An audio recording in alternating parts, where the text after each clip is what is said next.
Boa tarde a todos, eu sou o Vinícius Costa e hoje, na primeira transmissão do programa Papo Livre na Rádio Popular Brasileira, o entrevistado é o mestre, poeta e músico Orlen Kaiser. Boa tarde, Orlen.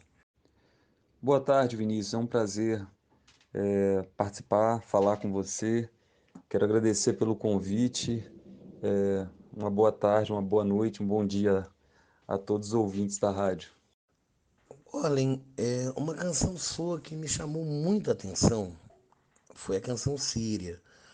A questão do paradoxo que você coloca entre o poder de construção do amor e o poder de destruição da ambição é algo muito interessante, né? A relação das pessoas e deuses com isso também é algo que chama muita atenção. Gostaria que você falasse um pouquinho sobre essa canção, sobre a composição em si, sobre o sentimento, a questão do arranjo que casou muito bem também com essa letra. Conta pra gente um pouquinho sobre isso. Pois é, Vinícius, essa canção Síria, ela surgiu de uma situação que eu tinha assistido um documentário sobre a guerra na Síria e principalmente como essa guerra afetou e foi cruel com as crianças, assim, falando, mostrando toda a crueldade do ser humano, que o ser humano é capaz e fruto de intolerância religiosa, xenofobia e outras coisas, né? E eu fiquei com esse documentário na cabeça durante um tempo, pensando assim, um dia eu cheguei em casa e, e saiu essa letra e como você falou aí, ela tem um contraste assim, a primeira parte falando de uma coisa quase utópica, falando de uma possibilidade de uma nova vida sem guerra, com amor, e a segunda mostrando a realidade da guerra, né? Toda a crueldade. É, eu fiz essa música pensando nessa questão da como a arte ela possibilita, ela aponta a realidade usando todos os seus recursos assim para que talvez possamos ver com mais clareza e como também a arte possibilita abrir uma nova janela para vermos uma possibilidade de um mundo melhor. E, e aí nessa música existe um sincretismo assim no refrão, né? Que mistura Deus e profetas de várias religiões, como, como todas as religiões em algum ponto se convergem no, falando de amor, né? E para que existe guerra, então? Pela diversidade, pelo motivo de haver a diversidade religiosa, né? O arranjo da música eu tentei parecer um pouco assim, criar algo parecido com a música árabe e tal, misturando com MPB, e eu acho que ficou legal. Então essa música é uma música também que para mim também é muito especial, assim, e as pessoas que ouvem também eu tenho um retorno muito legal dela. Orlen, seu sobrenome deve ser uma curiosidade comum no seu público e até entre alguns amigos. Qual a origem do sobrenome Kaiser? Pois é, cara. Muita gente até pensa que esse nome é artístico, porque o meu nome já é diferente, né? O Orlen, o sobrenome Kaiser. Muita gente que não tem essa coragem de chegar perto e perguntar sobre isso, acho que fica pensando que é um nome artístico. Mas não é não, é devido ao meu avô materno, que ele nasceu vindo para o Brasil, ele era alemão, então é isso. Aí eu herdei esse nome, Kaiser. Engraçado porque na hora de registrar o Kaiser é com S mesmo, mas o juiz na época estabeleceu que tinha que ser com Z. Ele ficou esse Orlen Kaiser. Orlen, você se lembra qual foi seu primeiro contato com a literatura e com a música na vida? Ô, cara, o contato com a música, eu não lembro o primeiro porque eu acho que foi desde sempre. Na minha família, na casa dos meus pais, e tios, primos, sempre foram envolvidos com a música, assim. Então, desde criancinha, desde quando eu entendo por gente, eu tô ouvindo música. E, sei lá, batucando, tentando tocar, cantar. Agora, a literatura foi em especial, assim, que me fascinou, foi no... Acho que tava, antigamente era série, né? Eu estava na quinta série, assim, que eu comecei a me dedicar à leitura. E também meu irmão já escrevia poesia e tal. Isso me despertou muito, assim, o poder das palavras dentro da arte. E aquele novo mundo que a literatura me apresentava, fascinou muito, foi mais ou menos nessa idade, lá para no ano de 95. Qual foi a sensação na descoberta? Ah, a sensação foi a melhor, é até difícil de descrever, porque, como eu te falei, a música e a literatura são duas coisas que caminham juntas muitas vezes, né, em muitos momentos. A música e a literatura me apresentaram uma possibilidade infinita, assim, de ver o mundo, de conhecer o mundo, de expressar o que se sente, de olhar as pessoas, olhar as relações, os sentimentos com um olhar bem diferente, assim. Foi uma sensação de liberdade, de alegria, de descoberta, descobrindo a mim mesmo, descobrindo o outro, descobrindo o mundo. E a partir dessa descoberta, quais foram as primeiras influências na sua vida? Nesse primeiro contato, assim, com a literatura, eu comecei a ler. Eu era criança, adolescente, comecei a ler Coleção Vagalume, que são livros fantásticos, vários escritores fantásticos, assim. Até hoje me dá vontade de ler quando eu vejo, às vezes as pessoas postam nas redes sociais fotos desses livros. E, e a gente vai mudando um pouco, né? Vai pegando um pouco mais de maturidade na poesia. Nesses primeiros anos também comecei a ler esses poetas que escreviam literatura infanto-juvenil, poesias, tipo Cecília Meirelles, Cora Coralina, dentre outros e outros. Essas foram as primeiras leituras, influências. Partindo da ideia de que música e literatura são elementos transformadores, eu gostaria de saber de você sobre como esse contato mudou o seu pensamento e a sua postura naquele momento. Se tratando de criança, adolescente lendo, eu acho que a literatura e a música tiveram o poder de me tornar um ser humano mais sensível, assim, mais sensível diante do outro, diante da vida, dos problemas que eu enfrento, dos problemas que as outras pessoas enfrentam. Eu acho que a música e a literatura me ajudaram a pensar, a relaborar os problemas cotidianos, entender que o mundo é amplo, é múltiplo, é diverso, e eu acho que é isso. É, e eu acredito que essa arte tem um poder de nos fazer um pouco melhor. E finalizando este contexto, né, eu gostaria de saber se você se lembra do seu primeiro livro, do seu primeiro disco e do seu primeiro vício, tanto na literatura quanto na música. Aquelas obras às quais você sempre voltou.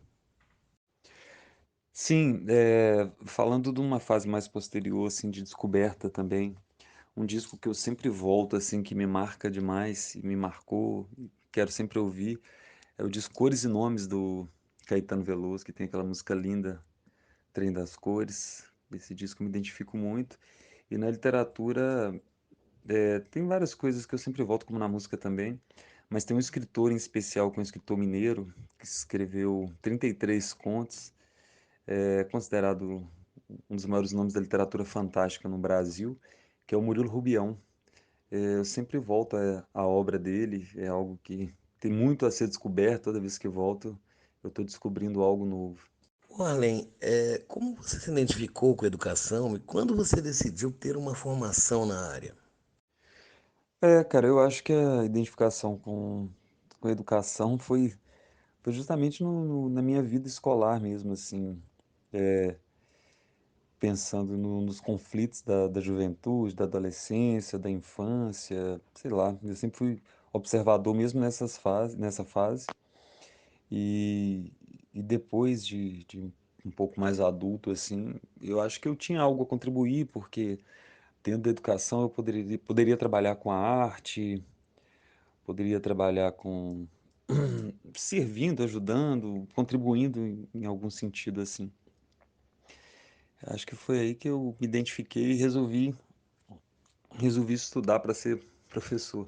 Agora eu gostaria que você me contasse sobre como foi iniciar o trabalho na educação, né? Aquele sonho de compartilhar o conhecimento, de transformar ideias e pessoas, e as dificuldades, né, que se encontra na área, uma educação sucateada como é a do Brasil hoje em dia. São 2 pontos. Primeiro você cria se ter nesse sonho de então vou contribuir, vou trabalhar, vou ser útil, uma profissão muito nobre, né? Logo de cara você se surpreende um pouco com essa questão de todas as dificuldades, os desafios que fazem parte dessa profissão, e não só porque toda profissão tem a sua dificuldade, é porque realmente há um descaso muito grande, assim, uma mentalidade muito estranha em relação à educação, como ela é vista no nosso país e como o governo sempre está trabalhando para desfavorecer e às vezes criando uma mentalidade na população, na sociedade, uma mentalidade meio equivocada a respeito da importância da educação. Em determinados momentos, nós professores viramos inimigos da população, da sociedade, há uma inversão de papéis, né? Esses são os desafios, assim. Mas, ao mesmo tempo, professor é algo que me enche de orgulho, assim, tanto a minha profissão quanto ver os meus colegas, assim. Toda dedicação, como acontece uma superação, assim, uma luta constante para educar, para alfabetizar, para conscientizar, para criar cidadãos, assim, pessoas conscientes, alunos conscientes. Como é um trabalho assim que os professores fazem de uma maneira, de uma maneira tão bonita assim, que é uma luta constante todos os dias.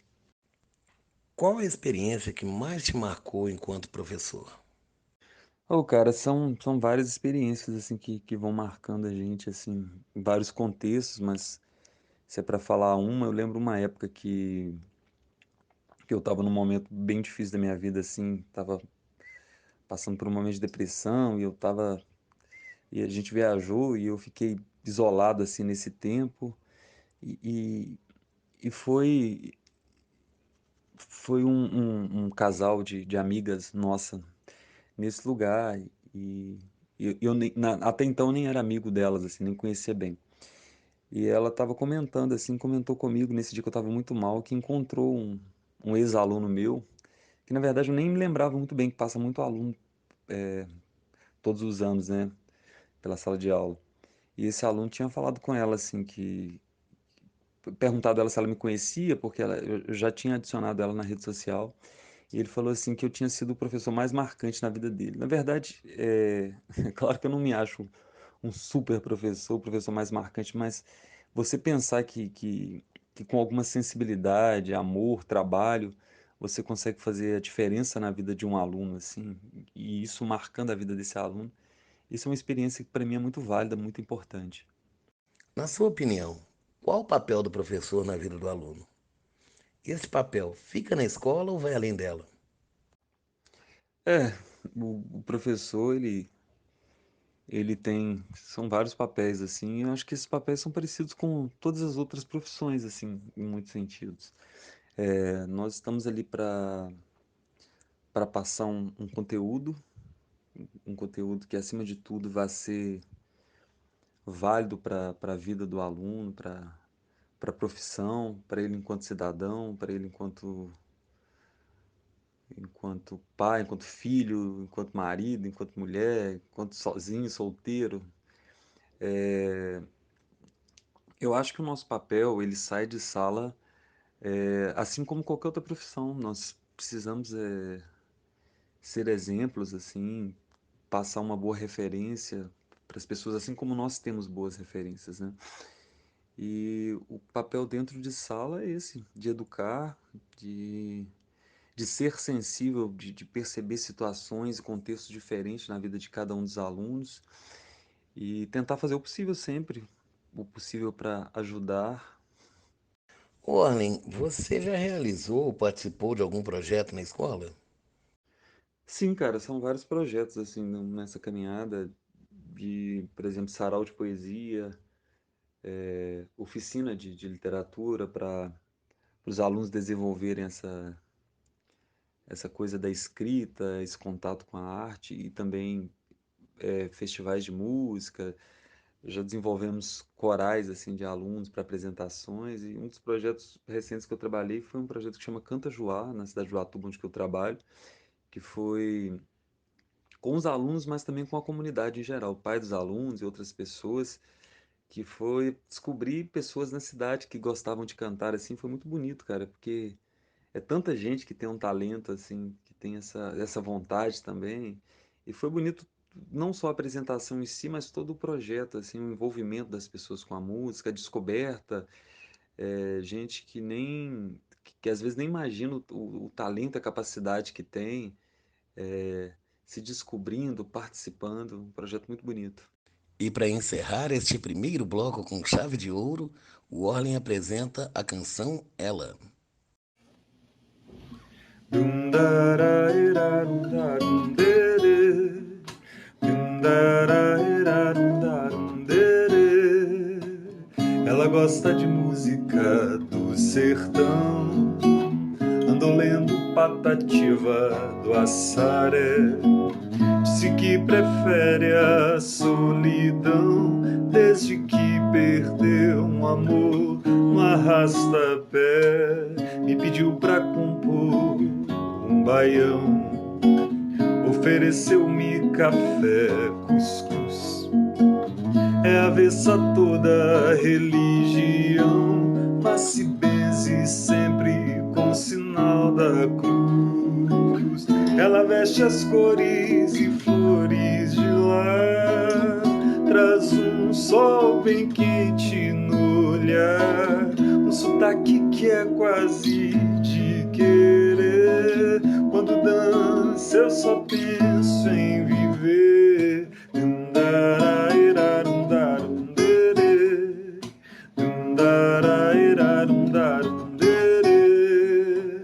Ela gosta de música do sertão, andou lendo Patativa do Assaré. Disse que prefere a solidão desde que perdeu um amor no arrasta-pé. Me pediu pra compor um baião, ofereceu-me café, cuscuz. É avessa a toda religião, mas se benze sempre com o sinal da cruz. Ela veste as cores e flores de lá, traz um sol bem quente no olhar, um sotaque que é quase de querer. Quando dança eu só penso em viver.